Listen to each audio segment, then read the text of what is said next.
Estamos no ar. Bom dia a todos. Eu sou Tuca Munhoz e estamos aqui num projeto especial da Câmara Paulista pela Inclusão da Pessoa com Deficiência, de gravação de entrevistas com pessoas com deficiência para falarmos sobre trabalho. Esse projeto se insere nas comemorações do 29º aniversário da Lei de Cotas. Eu sou Tuca Munhoz, como falei, sou um homem de 62 anos, tenho bigode e barba grisalhos, tenho cabelo bem curtinho, quase careca, passei a máquina 1, estou com uma camisa social cor-de-rosa e uso brincos. Luan? Bom, eu sou moreno, barba e cabelo preto, e eu estou usando uma camisa. E hoje temos a honra e a alegria de entrevistar Paula Ferrari. Por favor, Paula. Bom dia, eu sou Paula Ferrari, mulher, 36 anos, sou loira, tenho cabelo liso, mais ou menos na altura do ombro, uso brincos um pouquinho compridos e estou vestindo uma camisa florida em tons de rosa e um pouquinho de azul. Paula, nós vamos conversar hoje sobre a questão do trabalho, da sua experiência pessoal enquanto uma pessoa com deficiência e a sua vida profissional. Mas a gente conversa, eu gosto de iniciar o bate-papo com uma coisa assim mais pessoal, uma coisa assim para a gente descontrair, ficar mais à vontade. E eu queria te perguntar algumas coisas, bater um papo com você sobre algumas coisas. Você, Paula, é mulher, tem deficiência e é gay. Sim. Você é uma pedra no caminho dos preconceituosos ou você é uma cadeirante no caminho? O que você é? Sensacional! Eu acho que eu sou as duas coisas. Eu acho que eu sou, sim, uma cadeirante no caminho, em vários caminhos aí, em busca de conseguir, né, o meu espaço, conseguir abrir alguns caminhos também para aqueles que não podem trilhar os seus próprios caminhos, né? Mas eu certamente sou uma pedra no caminho de muita gente. Acha que a pessoa com deficiência não é produtiva, que a pessoa com deficiência não tem aí os seus direitos, né, sexuais e reprodutivos. Eu sou uma baita pedra no caminho aí para muita gente que tem preconceito com relação à orientação sexual, enfim. Acho que eu sou uma cadeirante no caminho tentando tirar pedras, mas para alguns eu sou pedra. Você, Paulo, é uma pedra preciosa. Né? Mas você falou desses caminhos, né? Que você trilhou, né? Aliás, essa palavra caminho é uma palavra bonita, significativa, né? Me fala um pouco desses seus caminhos, dessa sua história. Conta pra gente, por exemplo, sobre sua deficiência. Como é que é? É uma lesão medular, não? O seu caso? Há quanto tempo você está paraplégica, é isso? Isso. O que aconteceu comigo? Em 2012, eu tive uma lesão, ou eu tive uma infecção na medula, né? Essa infecção, a princípio, a gente imagina de onde ela pode ter surgido, mas não tem, assim, nada que afirme de fato, né, da onde veio essa infecção e tudo mais. Então, em 2012, eu tive essa infecção demorou um tempo até ser descoberta, e com isso eu tive uma sequela que principalmente me afeta hoje a questão do equilíbrio, da força e um pouco do movimento, né, das pernas, dos membros inferiores, né? E aí, assim, hoje a minha condição física me permite caminhar para curtas distâncias, mas para longas distâncias, para uma questão de maior agilidade, de mais segurança, o que eu utilizo no dia a dia é a cadeira de rodas. Por isso que é cadeirante no caminho, né? Por isso que é a cadeirante no caminho. Então, assim, para a maioria das minhas atividades, o que eu utilizo é a cadeira de rodas mesmo. Então, para a prática de atividade física, para trabalhar, para sair, enfim, para a maioria das atividades mesmo. Paula, quando eu te conheci, eu não lembro, talvez 10 anos, não sei, a gente até conversou recentemente sobre isso, foi num evento numa subprefeitura de São Mateus? Era? Acho que Vila Prudente, ou São Lucas, Vila Prudente. Exato. E eu estava ainda na Secretaria da Pessoa com Deficiência e logo que te vi, te achei super elegante, né? E você estava lá com outro rapaz, que eu não lembro o nome também, Fernando.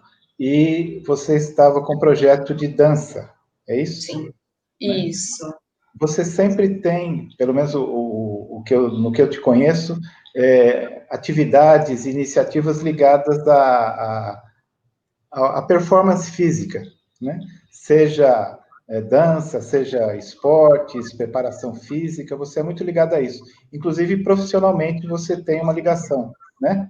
Você é fisioterapeuta, é isso? Né? Isso. Fala um pouquinho para a gente dessa sua relação, se esse seu caminho é em razão da sua profissão de fisioterapeuta ou é uma coisa mesmo que você gosta, é uma paixão sua? Então, eu acho que é um pouco de tudo, né? Porque a fisioterapia foi a profissão que eu escolhi, é a profissão que eu amo, que me move.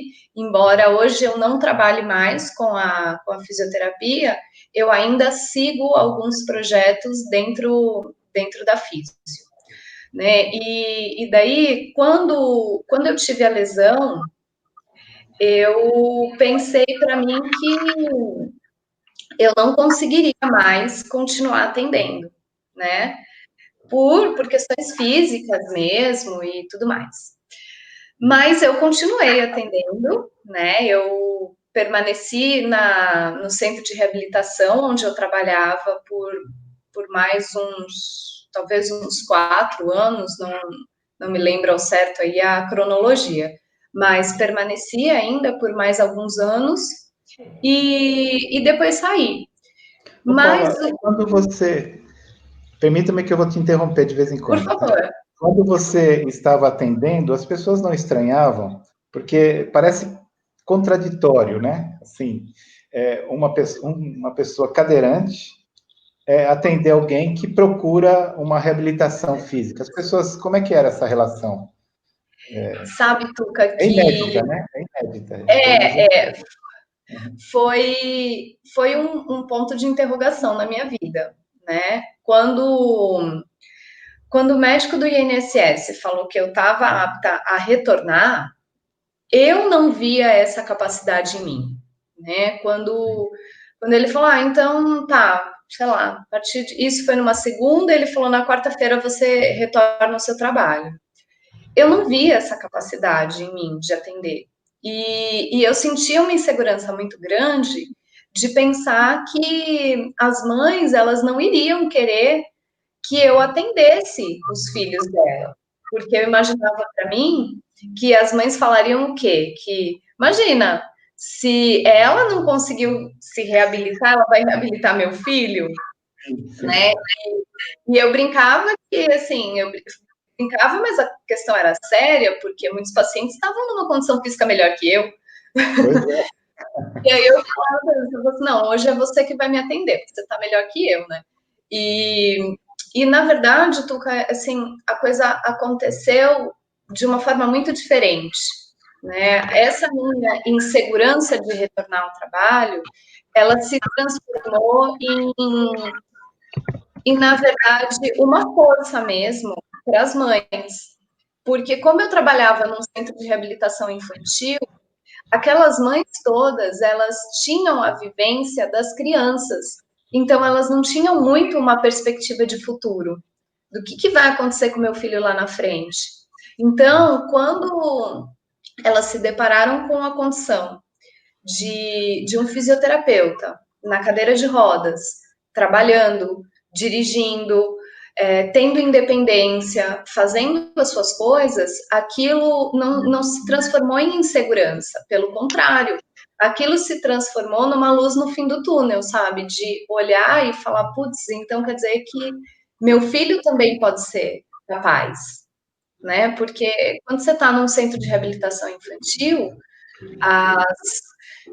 as mães, elas tendem um pouco a infantilizar, né, os pacientes, as crianças, os filhos, né, e foi muito interessante, porque muitos dos meus pacientes queriam ver como eu dirigia, queriam ver como eu passava da cadeira para o tabuado, eles queriam eles queriam entender como isso funcionava, e antes isso não tinha, porque o que eles tinham como modelo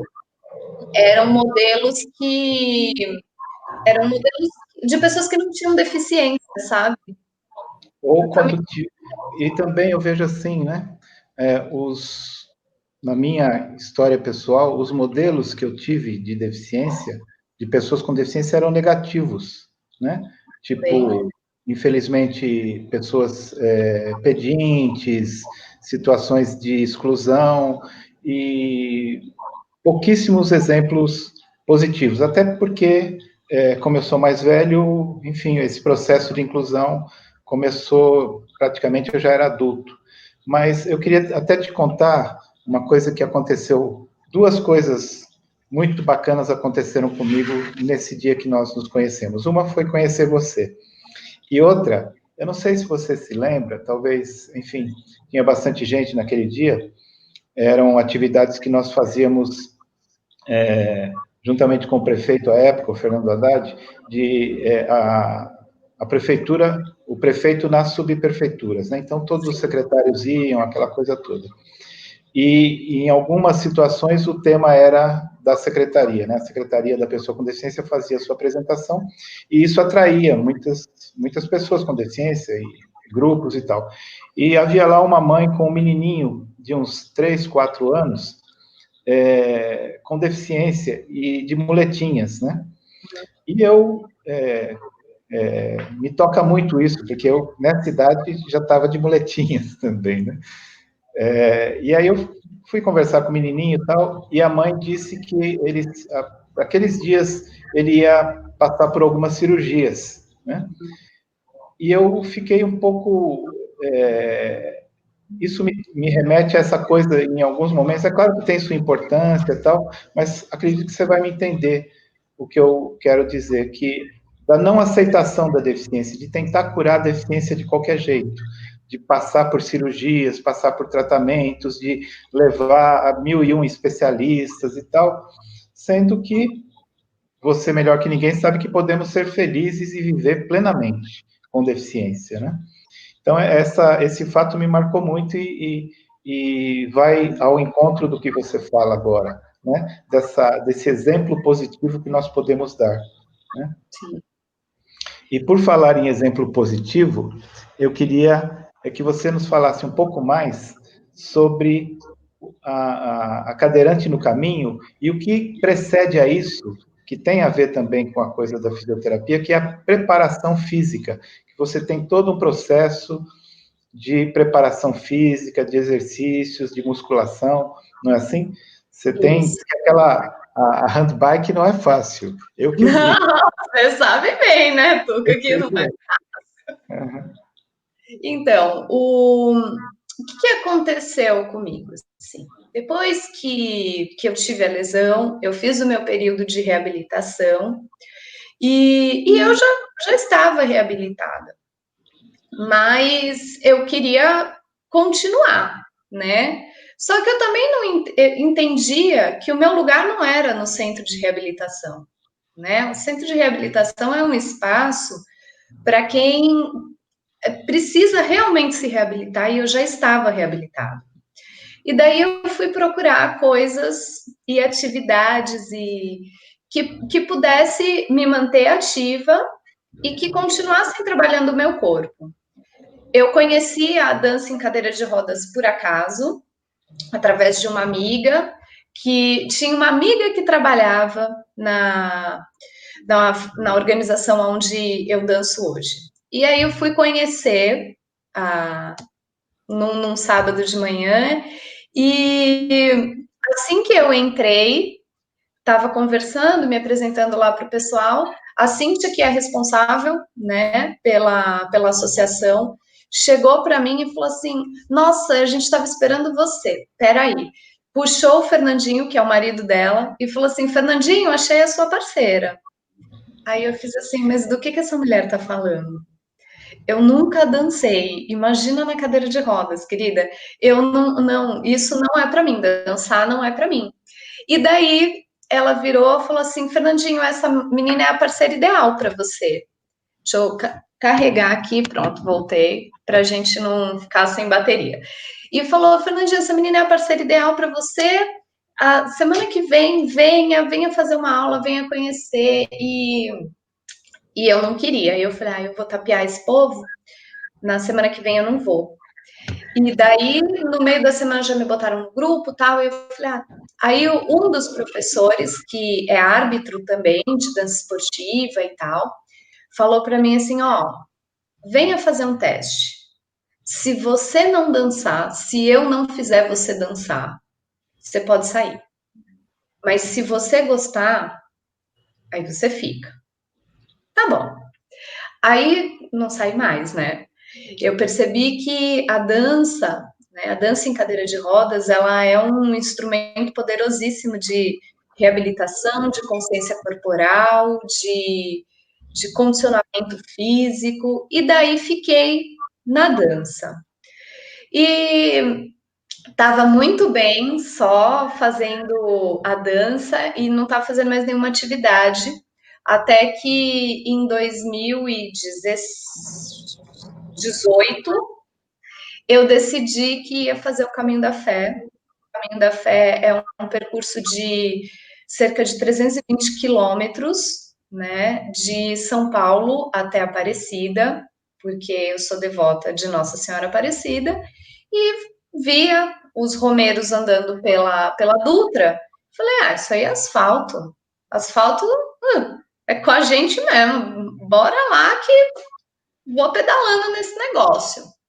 Eu me esqueci do fato, Tuca, de que eu nunca tinha andado de bicicleta, de que eu não tinha uma handbike, de que eu só tinha uma única cadeira, que era que eu usava para o meu dia, logo, se eu rodasse 320 quilômetros com ela, ela não ia prestar mais. Mas eu falei, eu quero que se dane. Montei um projeto, fui atrás de empresas nacionais, porque a minha ideia era, como eu estava fazendo um trajeto dentro do Brasil, era mostrar que a empresa nacional também era uma boa empresa, né? E fui.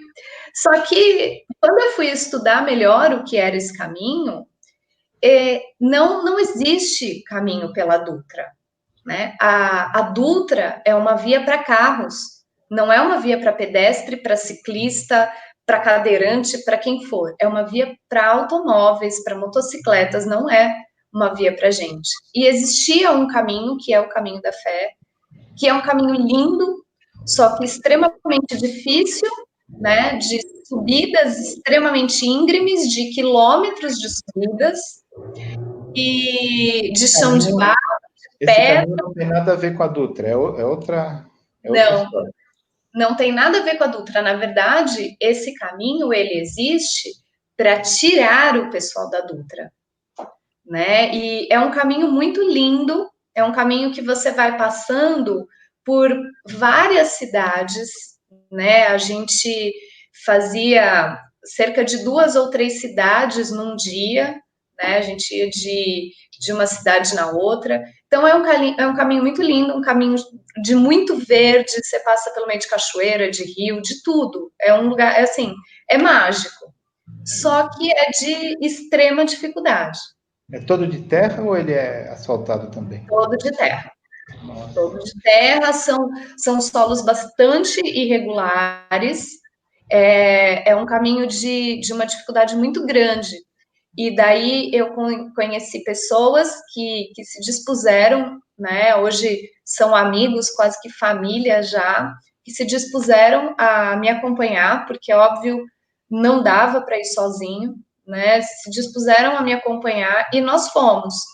Mas para que isso acontecesse, precisou existir uma programação, uma preparação, tanto física quanto mental, emocional, enfim. E daí eu comecei a fazer algumas atividades, comecei no parque, correndo, depois a gente contratou um personal, a Selma, que é minha namorada, ficou empolgadíssima, porque ela já treinava, e aí ela falou, não, vou fazer com você, vou te incentivar. E aí, nisso, esses treinos de domingo agregaram mais uma outra colega que também estava querendo treinar, e depois agregaram mais um outro colega, e hoje a gente é A um... Mirna? A Mirna A também. Mirna treina com a gente. E aí hoje a gente é um quarteto, assim, Quando somos eu 4 quando eu conheci a Mirna, ela mal sabia tocar cadeira de rodas. Hoje ela é mó Hoje a Mirna até jiu-jitsu exato. ela luta. E daí, assim, com isso, com esse projeto de fazer o caminho da fé, eu comecei a postar coisas no Instagram, né? E o meu Instagram é o @cadeirante no caminho, né? E porque estava eu, uma cadeirante, indo para um caminho que não tinha registro nenhum de que algum cadeirante tinha feito, né? E aí eu resolvi postar essa jornada. E aí eu percebi o quanto as pessoas estavam carentes de exemplos diferentes, exemplos positivos, e também de pessoas que incentivassem a atividade física. E daí, hoje, eu posto tudo lá, eu posto meu dia a dia, eu posto as coisas de atividade que eu faço, porque eu acredito que a atividade física, o exercício, ele realmente transforma a vida da gente. Eu tive uma experiência muito boa também com atividade física e tive também dificuldades em lidar com isso, né? Quando eu conheci um preparador físico, e ele me falava, não, você tem que fazer atividade física, você tem que ir numa academia e tal. Eu pensava, isso não é para mim. Eu tenho que fazer reabilitação, tenho que fazer fisioterapia, né? Esse entendimento que você nos passou, desse preconceito que às vezes a gente tem contra nós mesmos, né? Isso é interessante. E a atividade física me ajudou muitíssimo. Só que eu parei um tempo atrás, preciso urgentemente retomar para poder te acompanhar no caminho da fé, né? Por favor, estamos Eu precisando. eu comprei a handbike, achei que era moleza e percebi, e já tive uma lesão no punho logo de cara, e vi que não é fácil, aquilo não é nada fácil. Não é fácil. Mas, quando você falou do seu Instagram, eu olhei agora recentemente para poder me preparar um pouco para conversar com você, e além da questão da preparação física, da coisa da cadeirante no caminho e tal, que eu acho absolutamente admirável essa sua iniciativa, né? E oxalá um dia eu possa acompanhá-la nisso. Mas duas outras coisas me despertaram bastante atenção no seu Instagram. Uma delas é a coisa da elegância. E parece que você preza muito a elegância, né? Você, o dia, por exemplo, que nós nos conhecemos, você estava com uma saia longa, né? Bonita. Eu fiquei assim, admirei muito. E como é que você vê essa coisa da elegância, né? Que também em relação a preconceito, a esses preconceitos que nos cercam, parece que muitas pessoas não conseguem associar a deficiência com a elegância, né? Como se não fosse para a nossa área, né? Olha, os normais podem ser elegantes, a gente se vira como pode, né? Como é que você vê isso? Como é que você trabalha o dia a dia? É uma coisa pensada? É uma característica natural sua? Como é que você se dá com tanta elegância? Primeiro agradecer, né, Tuca? Porque eu não me acho elegante, não. Mas é assim, antes de eu ter a lesão, o fato de trabalhar dentro da reabilitação, com a neuro e tal, a gente está sempre de tênis, de calça mais larguinha, molinha, porque você precisa estar confortável para conseguir atender bem. E eu sempre trabalhei dessa forma, mas depois eu comecei a perceber que as pessoas me olhavam muito mais na cadeira, né? E eu acho que antes da lesão eu estava num momento muito sabe, naquele piloto automático, quando você está fazendo tanta coisa que você nem percebe o que você está fazendo? Eu estava mais ou menos assim. O período que eu tive a lesão foi cerca de 1 ano e meio que eu fiquei em casa e foi um período de redescoberta, né? É um período de redescoberta do seu corpo, uma redescoberta de quem você é e de como você vai tocar a sua vida daqui para frente. E daí eu tive tempo de me cuidar. Então, eu comecei a pensar, poxa, eu não preciso estar sempre assim, eu posso estar diferente. E daí eu comecei a perceber que as pessoas reparavam e que qual era o olhar que eu queria que elas tivessem de mim, né? Aquele olhar de ai, tadinha e tal, ou aquele olhar de nossa, que pessoa bonita, que pessoa que passa uma boa impressão. E daí, assim, eu passei a cuidar um pouquinho mais dessa questão do meu físico, do meu visual, da minha forma de se vestir, e a minha própria vida me levou para isso, né, depois de um tempo. Porque depois que eu saí da fisioterapia, eu fui trabalhar na Secretaria da Pessoa com Deficiência, então já era um lugar que muitas vezes a gente tinha reuniões e que era bacana você estar com uma roupa legal. Hoje eu trabalho no Ministério Público, então eu procuro também sempre manter aí, né, Você trabalhou na Cavenag também, não? Trabalhei na Cavenag. Trabalhei muitos anos na Cavenag. A Cavenag, assim, foi muito importante na minha vida, porque eu aprendi muito com relação à cadeira de rodas e tudo mais. Então, eu acho que eu comecei a perceber que era interessante esse olhar das pessoas, né?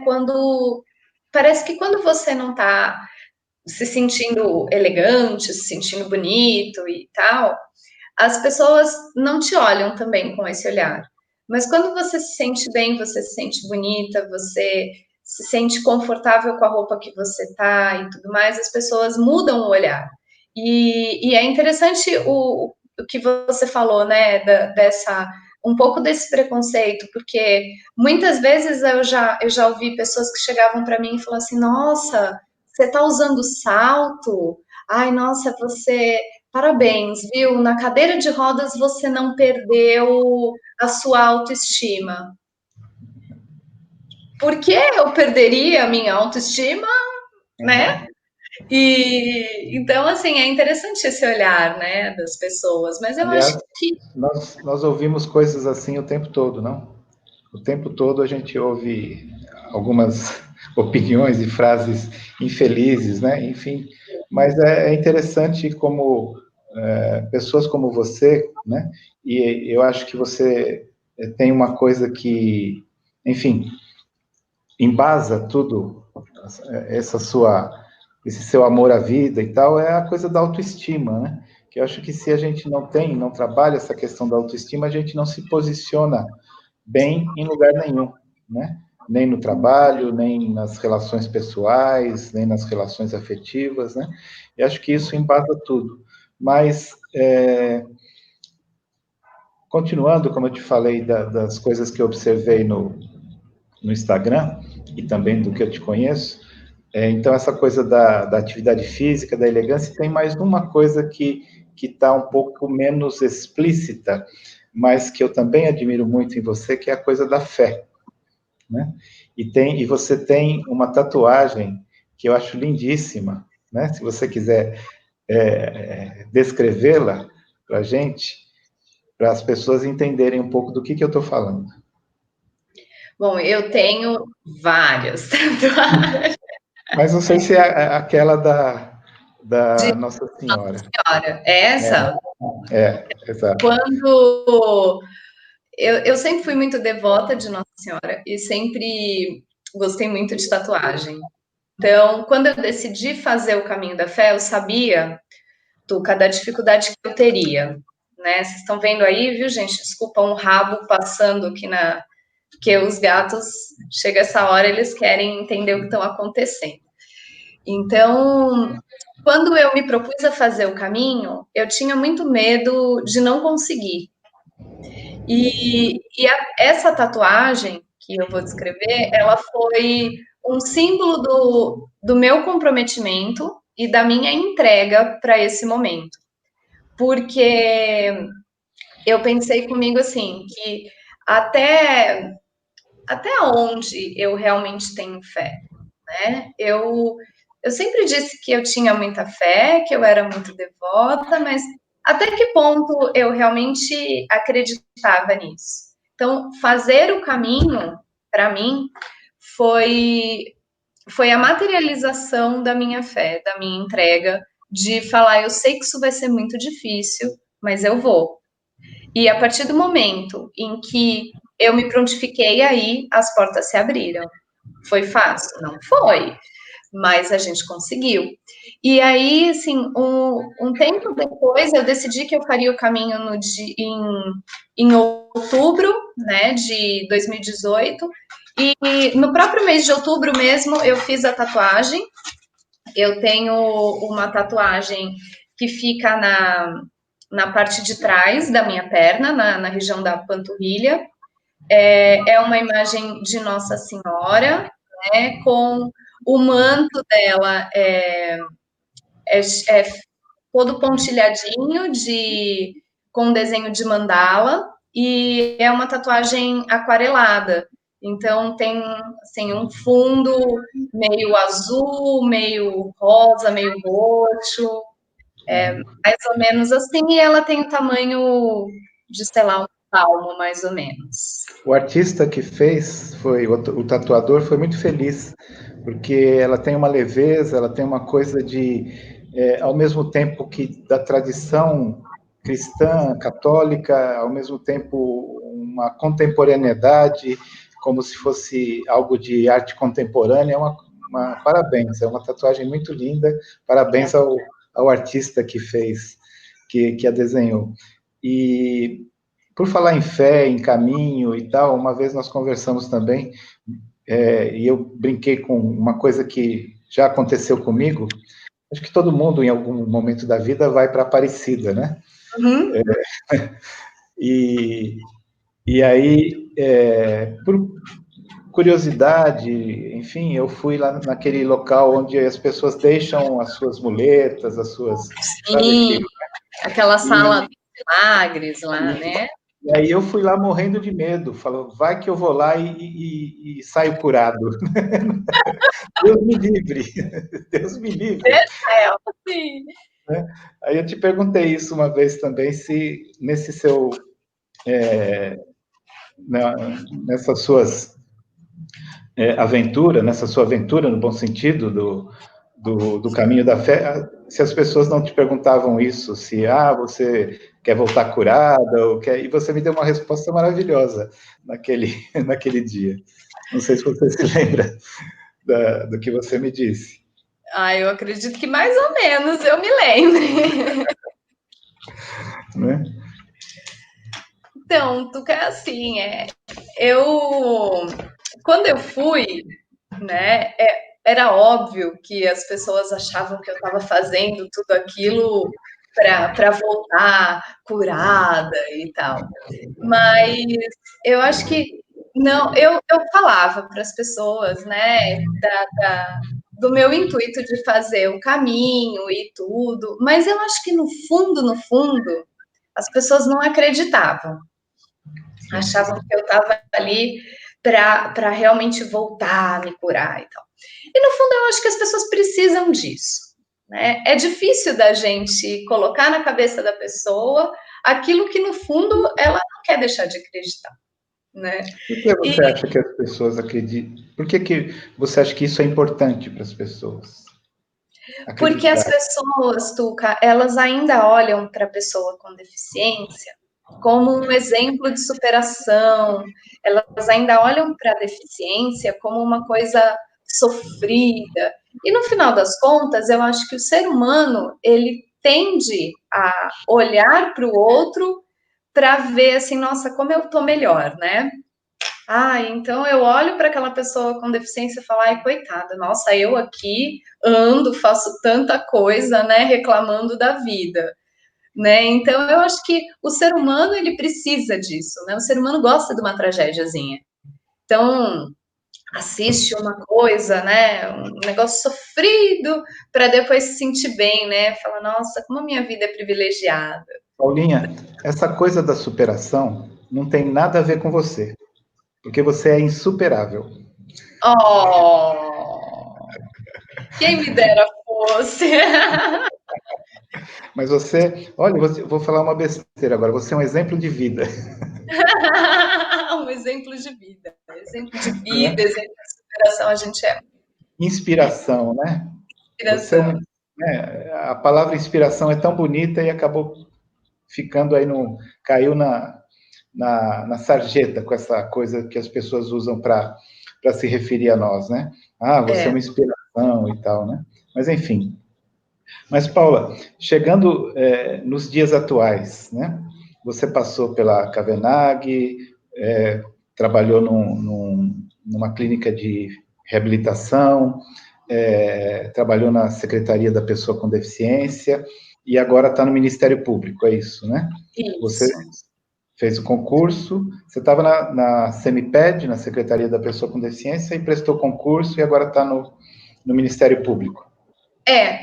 O que aconteceu nessa trajetória, Tuca? Quando eu voltei, né, para trabalhar, eu comecei a perceber que, assim, embora a fisioterapia fosse a profissão que eu escolhi e a profissão que eu amo, fisicamente aquilo era muito pesado para mim, né? Você com uma lesão, passar aí 6 horas sentada num tablado, atendendo, é muito pesado, né? É pesado para quem não tem uma lesão, imagina para quem tem. E daí eu comecei a perceber que eu teria que procurar outros caminhos. E foi quando eu comecei a estudar para alguns concursos. Quando eu fui para a SMPED, eu já tinha prestado o concurso e já tinha passado. Eu estava só na Aguardando. expectativa de ser chamada ou não, porque embora eu tivesse passado numa boa colocação, eu estava fora do número de vagas. Então, eu tinha medo ainda de não ser chamada. Mas, graças a Deus, deu tudo certo. Hoje já tem mais de 2 anos que eu estou no Ministério Público. Trabalho dentro do Centro de Recursos Humanos, na parte de concursos, enfim. E eu acho que a carreira pública, para mim, foi uma grande segurança, né? Porque é uma grande oportunidade, eu acho que a gente tem, enquanto pessoa com deficiência, né, de ter uma estabilidade, de ter uma segurança, né, e ter a possibilidade de escolher a carreira que você quer, né? Então, Hoje, concursos a gente tem para tudo quanto é carreira. Então, você pode olhar ali e escolher mais ou menos o que te interessa e trilhar, né, esse caminho também. E eu sou bastante grata, assim, ao rumo que minha vida tomou, porque hoje, graças ao concurso público, né, ao emprego público, eu tenho mais qualidade de vida na questão de fisicamente não me exigir tanto, né, de ter uma estabilidade, ter ali uma segurança, e eu acho que, assim, a gente tem mesmo que começar a adentrar nesses espaços, né, a gente tem uma quantidade de vagas reservadas para pessoa com deficiência, então por que não ocupá-las, né? A gente precisa cada vez mais ir adentrando no mercado de trabalho nas mais diversas carreiras, né? Então, o concurso me deu essa possibilidade, eu sou muito grata e muito feliz por isso. Essa série de programas, Paula, promovida pela Câmara Paulista, pela inclusão da pessoa com deficiência no mercado formal de trabalho, é para comemorar os 29 anos da Lei de Cotas, né? Você conhece a Lei de Cotas, você estava falando agora sobre as vagas no serviço público e tal. Fala alguma coisa para a gente sobre Lei de Cotas. Qual é enfim, como você encara essa questão de reserva de cotas no trabalho para pessoas com deficiência, tanto no serviço público como no privado? Olha, Tuca, eu acredito que, assim, a gente ainda necessite desse empurrãozinho, né? Toda ação afirmativa, ela tem uma razão de ser, e não é à toa que a gente tem hoje a lei de cotas, porque a gente sabe que, assim, muitas empresas ainda têm dificuldade de contratar uma pessoa com deficiência, seja por uma barreira atitudinal, seja por uma barreira física de acessibilidade. Então, eu acredito que graças a essa porcentagem aí, né, que as empresas tenham que ter, que os serviços públicos tenham que ter, é que a gente consegue ocupar os nossos espaços com um pouco menos de dificuldade, né? Quando não tinha, né, vaga para concurso público, era muito mais difícil. E aí as pessoas falam assim, mas por que, né, ter vagas reservadas, por exemplo, num concurso público? Né? Se a gente pegar uma pessoa que tem uma deficiência, mas que consegue se locomover e que pode estudar com as mesmas condições do outro, né? Aí eu te pergunto, você acha que uma pessoa que é cega teve a mesma facilidade do que uma pessoa que enxerga?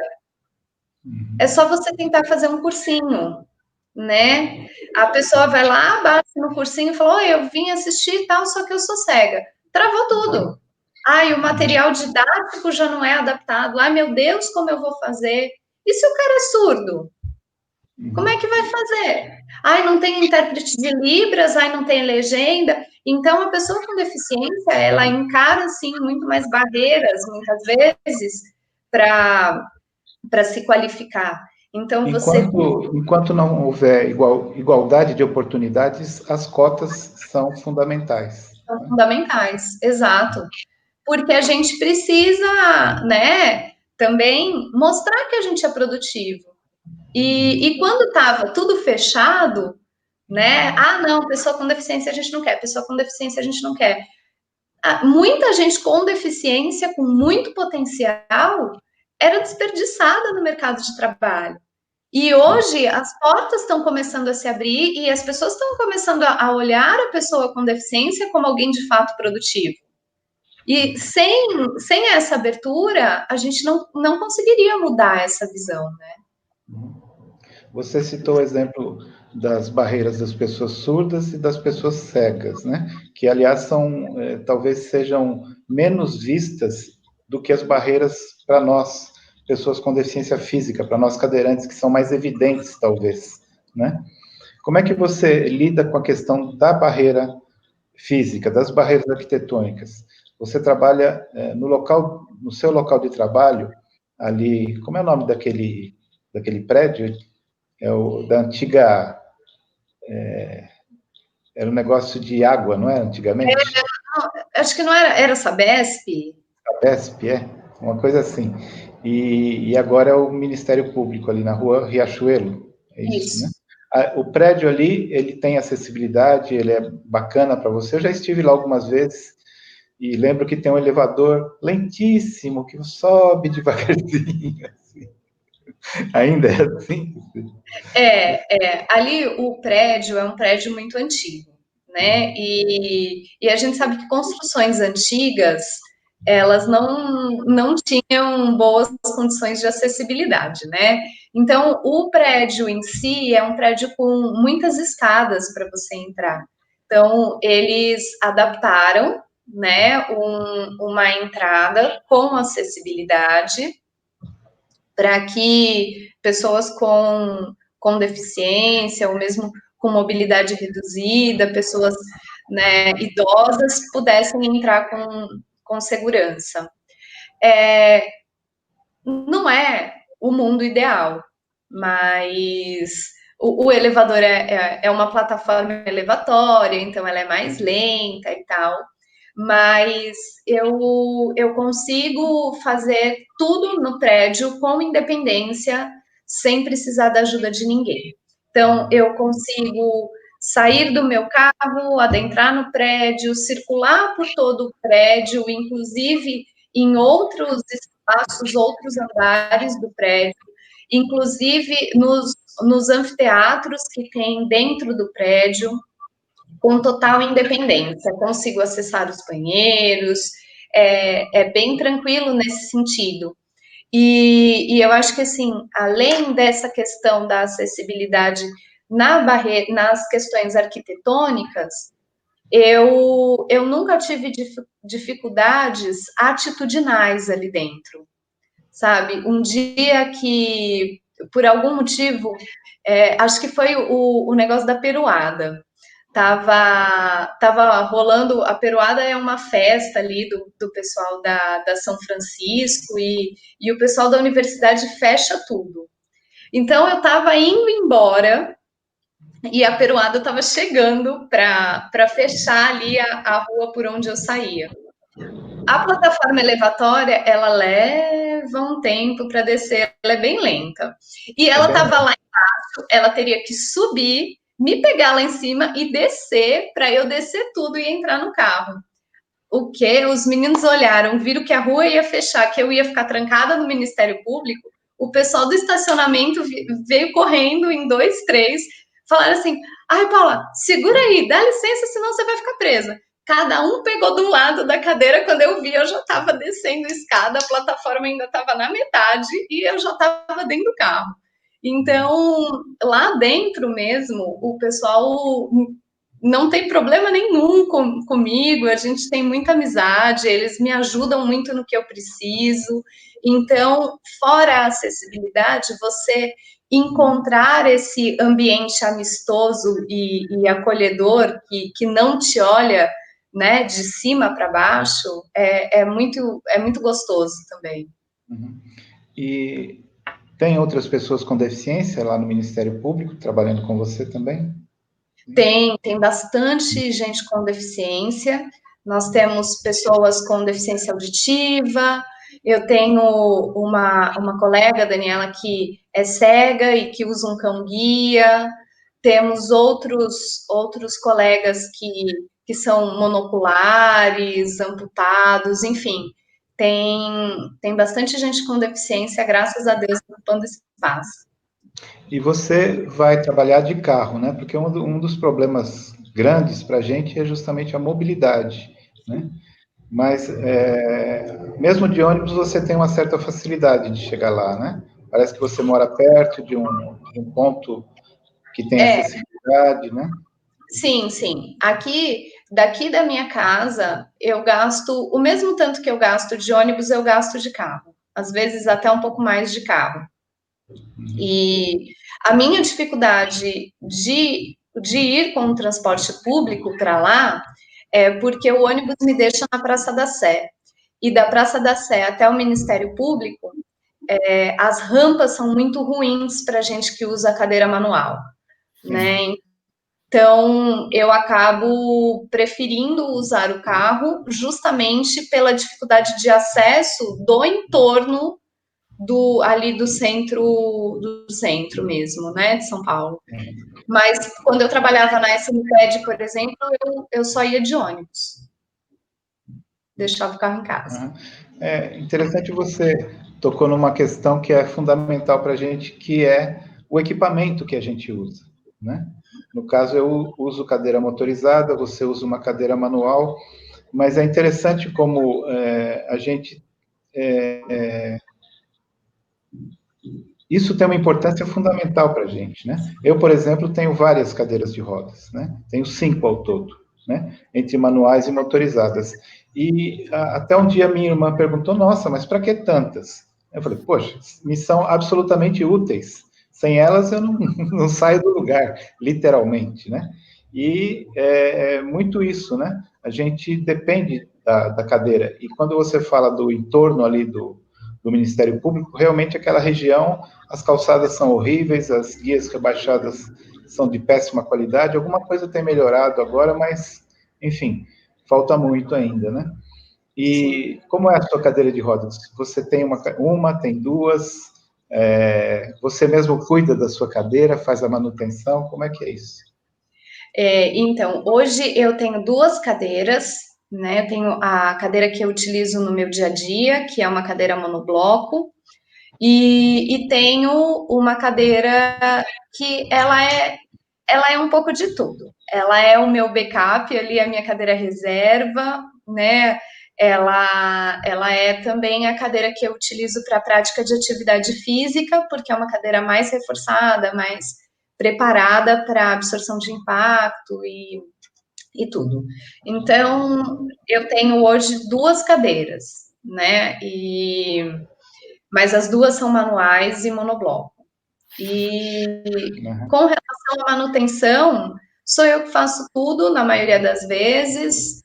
E a única coisa que eu sempre faço questão de fazer é mais ou menos uma vez por ano mandar essas cadeiras para revisão para me certificar de que tá tudo bem, que não vai precisar trocar nenhuma peça, para dar uma olhada na questão estrutural, ver se não está, né, entortando si, essas coisas, porque para a gente que pega muito buraco, impacto, chão desnivelado, a cadeira às vezes fica meio troncha. Fala aí para o nosso público, para os nossos onliners, o que é uma cadeira monobloco? Uma cadeira monobloco é uma cadeira... Gente, vocês desculpam, vocês vão ouvir aqui um barulhinho, mas é o meu interfone. E a cadeira monobloco, ela é uma cadeira manual, mais leve, né, que tem uma estrutura única, por isso que ela chama monobloco. Então, o que ela desmonta? Em geral, as rodas. E aí ela fica como se fosse um L, um bloquinho mesmo, que é o desenho mesmo da cadeira. A vantagem dessa cadeira, né, para a gente que usa no dia a dia, é que ela é uma cadeira mais estável, né, justamente por ter um bloco único, né, não tem esses pontos de articulação. Então, ela é uma cadeira mais estável, em geral, uma cadeira mais leve, né? Então, para a gente, no dia a dia, é uma cadeira mais dinâmica. Ela confere maior dirigibilidade, agilidade, não? Sim, mais agilidade por conta do peso, né? Ser uma cadeira mais leve e tudo mais. É uma cadeira para quem tem mais agilidade mesmo, para quem precisa de um equipamento mais dinâmico. Já te aconteceu alguma vez pegar um táxi e o motorista perguntar, a cadeira vai também? Já! Já aconteceu. A cadeira vai também, já me perguntaram, e também já chamei um táxi que o rapaz falou assim: olha, só que a cadeira não pode ir. Uhum. Como assim? A cadeira não pode ir? Eu posso ir, a cadeira não pode? Não, não pode, porque não cabe no meu porta-mala e meu banco é de couro, o seu equipamento vai estragar meu carro. Já aconteceu. Mas eu acho engraçadíssimo essa coisa das pessoas perguntarem se a cadeira vai também, né? Porque as pessoas um absoluto desconhecimento da nossa vida, né? Como é que eu vou e a cadeira fica, né? Não, quando eu chegar lá no lugar, vai ter uma cadeira parada no lugar para eu descer e sentar. Acho que é isso. Bonitinha, confortável, né? É interessante isso, né? Com o meu nome, né? Igual quando você chega no aeroporto, que tem uma plaquinha Isso, ali com o seu nome, bem vai ter uma legal. cadeira ali parada com o meu nome esperando eu sentar. Exatamente. Reservada para Paula Ferrari. Né? Exato, exato. É Se isso aí. chegar outro cadeirante lá sem cadeira, Não não pode. pode usar. Não pode Ela lá usar. Mas é interessante, né? Me ocorreu lembrar agora essa coisa que as pessoas costumam dizer. Existe o preconceito, o desconhecimento, a ignorância em relação às pessoas com deficiência, e aí se fala, é uma questão de convivência, quando as pessoas com deficiência conviverem mais, tudo isso vai desaparecer. Eu tenho um pouco de dúvida em relação a isso, Paulo, e gostaria de saber a sua opinião, porque, veja bem, todos nós convivemos com pessoas negras, mas o racismo existe. Todos nós, homens, convivemos com mulheres, mas a misoginia existe, né? Todos nós convivemos com pessoas com diferentes orientações sexuais, mas o preconceito continua existindo. Então, eu vejo que não é só uma questão de convivência. E aí, na sua fala anterior, você, em vários momentos, usou o termo ocupar nosso espaço, né? Eu pessoalmente acho que nós temos que ocupar espaços, né? Ocupar espaços físicos, simbólicos, culturais, e só assim é que a gente vai. O fim do preconceito não vai se dar por milagre, por uma simples convivência, mas por uma ocupação assertiva da nossa parte, né? Por uma autoestima, uma grande autoestima individual e uma autoestima coletiva de nós enquanto pessoas com deficiência, né? Então acho toda essa sua fala, né, desde enfim, do comecinho do nosso bate-papo até agora, a impressão que me passa é que vai muito nesse sentido, né, de uma coisa de afirmação, de ocupação de espaços, desde uma ocupação de espaço no caminho, né, no caminho da fé, até uma ocupação de espaço da afirmação da elegância, da beleza, da força, né, muito bonita a sua fala no sentido profundo, profundo mesmo. E a nossa entrevista está terminando, Paulo. Eu gostaria que você deixasse aí o seu endereço no Instagram, repetisse, falasse um pouco mais, deixasse aí um pouco mais das suas impressões de vida, da sua vivência, e, sobretudo, deixasse uma mensagem para outras pessoas com deficiência nesse sentido de sermos fortes e bonitos. Bom, primeiro eu quero agradecer vocês pelo convite. É sempre muito bom poder conversar sobre essas coisas. Eu acho que cada vez mais a gente precisa, né, disseminar isso, porque já passou do tempo, né, das pessoas não conhecerem e não irem atrás dos seus direitos. E meu Instagram, para quem quiser seguir, é o @cadeirante no caminho. Eu, aproveitando aí esse período de quarentena, eu iniciei um projeto de segunda para maiores, que são lives às 10 horas da noite, toda segunda, onde a gente tem falado sobre assuntos referentes à sexualidade da pessoa com deficiência, que é um tema que eu já pesquiso e trabalho desde 2005. Oi? Oi? Preciso te chamar, hein, Tuca, para você ir lá falar com a gente. E aí, através desse espaço também, além de levar a questão do esporte, da atividade física, da minha rotina mesmo, eu tenho procurado abrir esse espaço para dialogar sobre esses assuntos.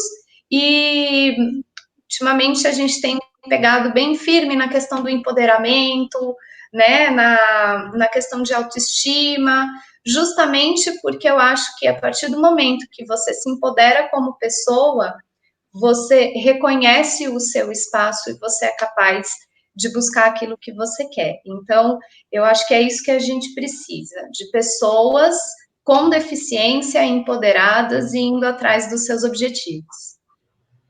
É isso aí, Paula. É isso aí. Muito obrigado, Paula. Foi uma grande alegria mesmo conversar com você. Eu que agradeço. Obrigada ao Luan, que está aí fazendo a interpretação de Libras. Obrigada. Obrigado, Luan. E amanhã nos encontramos novamente, conversando com Rafael Giger, que é auditor fiscal do trabalho, para mais uma entrevista aqui promovida pela Câmara Paulista pela inclusão da pessoa com deficiência no mercado formal de trabalho. Até amanhã. Obrigado a todos.